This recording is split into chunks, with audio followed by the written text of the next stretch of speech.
বং স্টোরিজের একটা ভিডিও নিয়ে আমি আজকে হাজির। আজকের ভিডিওটা সম্পূর্ণই পলিটিক্যাল এজেন্ডার উপর বেস করে। হয়তো আমি কখনো পলিটিক্যাল বায়াসড হয়ে কোনো ভিডিও করিনি। ইনফ্যাক্ট আমি আজকেও বায়াসড হয়ে ভিডিও করছি না। বাট রিসেন্ট সিনারিওতে যা পরিস্থিতি, তাতে করে এনডিএ এর পক্ষেই সরকার গঠন করা ইজি ব্যাপার। কারণ কোনো বড় শক্তিশালী দলকে হারাতে গেলে, সেটা ধরুন একটা ক্রিকেট মাঠে যদি আমরা দেখি বা একটা ফুটবল ম্যাচে, বড় দলকে হারাতে গেলে ছোট দলকেও কিন্তু সমষ্টিগতভাবে খেলতে হয়। এবার এখানে যদি অনেক আঞ্চলিক ছোট ছোট দলগুলো যদি নিজেদের মধ্যে সমষ্টিগতভাবে যদি ইউনিটি বজায় রাখতে পারতো, তাহলে একটা কিছু কন্টেস্ট হতো। এখানে তো ইউনিটি বলেই কিছু নেই। এখানের যিনি প্রথম এই ইন্ডিয়া জোটটা করতে চেয়েছিলেন, যে জোটের মেন মালিক বা মেন স্রষ্টা, তিনি বেরিয়ে চলে গেছেন আবার ইন্ডিয়াতে। ইনি আবার এখন এমনই যে ইনি এখন চারিদিকেই ট্রোলড হচ্ছেন। কেন হচ্ছেন না, লাস্ট 10 বছরে 5বার উনি দল পাল্টেছেন। মানে প্রতি 2 বছর অন্তর দল পাল্টান। শেষবার যখন পাল্টেছিলেন তখন বলেছিলেন আমি ওই দলে আর ফিরবো না, ওই জোটেতে। কিন্তু এখন পরিস্থিতি এমন যে উনি বাধ্য হয়েই গেছেন। কখনো তিনি আগে একবার রেলমন্ত্রী হয়েছিলেন, এরপর তিনি রাজ্যের 2বার সিএম হলেন, আবার উনি চলে গেলেন সেই দলে। যে রেল দপ্তরের মন্ত্রী যারা হয়, দেখবেন তারাই কিন্তু মূলত কোনো একটা স্টেটের সিএম হয়। মানে পুরনো যদি হিস্ট্রি চেক করেন, দেখবেন ম্যাক্সিমাম ক্ষেত্রে তাই হয়েছে। বর্তমান যারা রেলমন্ত্রী রয়েছেন তারা কিন্তু সেন্ট্রালেই রয়ে গেছেন। তারা কোনো ওই স্টেটের দখল নিয়ে সেখানের সিংহাসনে বসবো এরকম কারসাজিতে যাননি। অন্তত যে দুজন গোয়েল স্যার এবং বর্তমানে যিনি রয়েছেন তারা দুজনই যথেষ্ট শিক্ষিত। বর্তমানে বিষ্ণুই স্যার আছেন, বিষ্ণুই স্যারও যথেষ্ট ভালো। তো যাই হোক, তারা একদম ফিল্ডের লোক আছেন, তো তারা দপ্তরটা ভালো বোঝেন। মানে দপ্তরের লোকজনদেরকেই করা হয়েছে। এটা মানতে হবে যে স্ট্র্যাটেজিক্যালি কাদের কাদের আমি চেয়ারে বসাচ্ছি, তারা জিনিসটা বা দপ্তরটা সামলাতে পারবে কিনা সেটা একটা মুখ্য বিষয়। অ্যাক্সিডেন্ট হতে পারে, সিকিউরিটি রিলেটেড ইস্যু হতে পারে, কিন্তু রেলওয়ে মিনিস্ট্রির মিনিস্ট্রি কিন্তু 24 ঘন্টা মানে বসেছিলেন যখন শেষবার এই জুন মাসে যে অ্যাক্সিডেন্টটা হয়েছিল। তো কামিং পয়েন্ট হচ্ছে এনডিএ জোট আর ইন্ডিয়া জোট। এনডিএর এগেনস্টে ইন্ডিয়া হলো।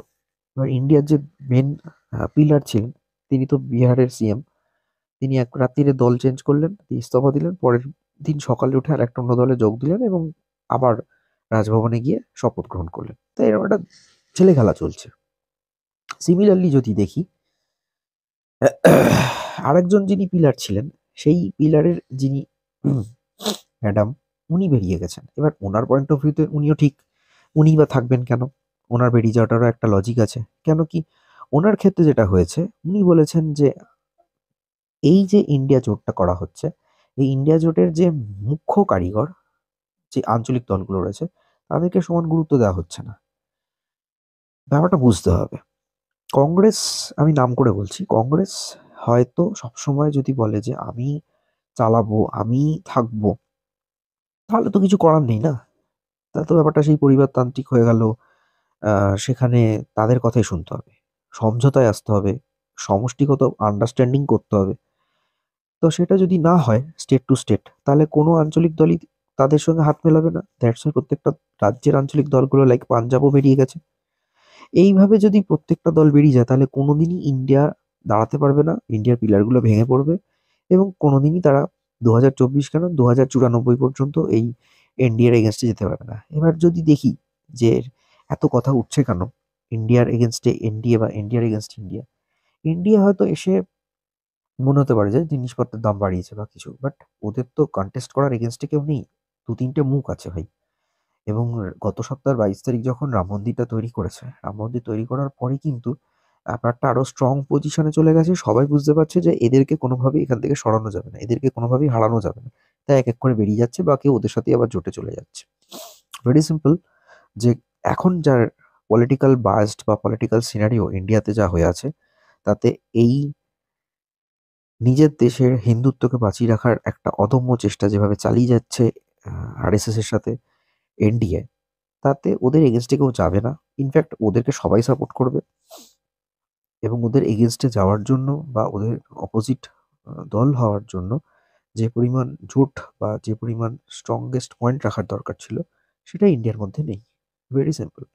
তাই প্রত্যেকটা রাজ্য আঞ্চলিক দল হিসেবে যেরকম লোকসভা ভোটে দাঁড়াবে, কন্টেস্ট করবে, তারপরে একটা সবাই জানে যে কি হতে চলেছে। 1:1 যদি থাকে যে আমি এনডিএ থেকে যদি একজন, দুজন, তিনজন অল্টারনেটিভ ওয়ে রয়েছে যাদেরকে সামনে ফ্রন্ট ফেস রাখা যাবে, এদের এগেনস্টে পাপ্পু ছাড়া আর কেউ নেই। আর পাপ্পু এলিজিবল ব্যাচেলার 45 থেকে 50 ওদের সম্ভবত টপকে গেছে। পাপ্পুই থেকে যাবে, পাপ্পুর এগেনস্টে কেউ যেতে পারবে না। পাপ্পু এতদিন গোটা দেশ জুড়ে একটা যাত্রা করলো, এখন আবার ন্যায় যাত্রা চলছে। ন্যায় যাত্রাতে আবার আমাদের পড়শি রাজ্য যেখানে ছট পুজো বেশি করে হয় সেখানে ঢুকবে। সেখানে তো অলরেডি পাপ্পুর দল থেকে ওই রাজ্যের সিএম বেরিয়ে চলে গেছে অন্য জায়গায়। তো পাপ্পু যাবে, ন্যায় যাত্রা চলবে। ম্যাডামের স্টেটে যখন ঢুকেছিল, ম্যাডামকে না জানিয়ে ঢুকেছে, তাই মেন সিটিতে ঢুকতে দেয়নি। এখানেও তাই হবে। ছট পুজোর রাজ্যে মেন সিটিতে ঢুকতে দেওয়া হবে না, বাইপাস করে বেরিয়ে যাবে, নর্থ বেঙ্গলের পাশ দিয়ে বেরিয়ে চলে যাবে কিষানগঞ্জ হয়ে। Very simple. তো রাইট নাও যা সিনারিও আছে, কোনো একটা স্ট্রংগেস্ট লিডারশিপের এগেনস্টে কোনো একটা লিডারকেই দাঁড়াতে হবে। কোনো একটা স্ট্রংগেস্ট পয়েন্ট অফ ভিউ বা স্ট্র্যাটেজি নিয়ে কোনো দলের এগেনস্টে দাঁড়াতে গেলে তার অপোজিট স্ট্র্যাটেজি নিয়ে দাঁড়াতে হবে। পুরোনো দিনের সেই এই দাম বেড়ে গেল, ওই হয়ে গেল, এইসব নিয়ে চললে হবে না। এখন মানুষ অনেক বেশি আপডেটেড হয়েছে, সিকিউরিটি সিস্টেম অনেক আপডেট করেছে, ন্যাশনাল সিকিউরিটি লেভেল নিয়ে ভাবনা চিন্তা করতে হবে। করাপশনকে কমানোর জন্য কি নীতি নেওয়া উচিত সেটা নিয়ে ভাবতে হবে। এইসব ভাবেই তবে কোনো একটা দলের এগেনস্টে লড়া যাবে। আদারওয়াইজ প্রতি 5 বছর অন্তর একটা করে ভোট হবে ঠিকই। আমাদের পপুলার যিনি পিএম আছেন তার সাবস্টিটিউট যিনি আরও 2-4 জন রয়েছেন, গেরুয়া বসনধারী আছেন, আরও অন্যান্য লোকজনেরা রয়েছেন, তারা ঠিক মানে একদম ফ্রন্টে লড়াই দেবেন এবং তাদের কেউ না কেউ একজন সিটটা হোল্ড করবেন। এইভাবে ওদের পাইপলাইন তৈরি করা আছে, যেটা এই 12টা 24টা 25টা দল মিলে যদি একটা ইন্ডিয়া জোটও করে, আলটিমেটলি ঠিক ভোটের 3 মাস আগে বা ইলেকশনের 4 মাস আগে গিয়ে প্লেয়ারগুলো ধসে পড়বে, কাজের কাজ কিছু হবে না, ফাঁকা মাঠে গোল দিয়ে বেরিয়ে যাবে। ভেরি সিম্পল কথা, মানুষ ফ্রন্টে কাউকে চায় লিড করার মতো। এখানে লিড করার মতো কেউ নেই। দ্যাটস ওয়াই যে দল রয়েছে, আই থিঙ্ক হিসেব যা বলছে, গোদা বাংলার হিসেব, এদেরকে টক্কর দেওয়ার মতো কেউ নেই যে ওই জায়গাটা ওদেরকে সরাবে। আজকের ভিডিওটা সম্পূর্ণ অন্যরকম ছিল। আমি জানি না আমার ভিডিওটা কজনের কেমন লাগবে, বাট অবশ্যই দেখুন, নিজেদের মতামত জানান, আর চ্যানেলটা সাবস্ক্রাইব করুন, শেয়ার করুন ভিডিওটা। Stay tune on Bong stories.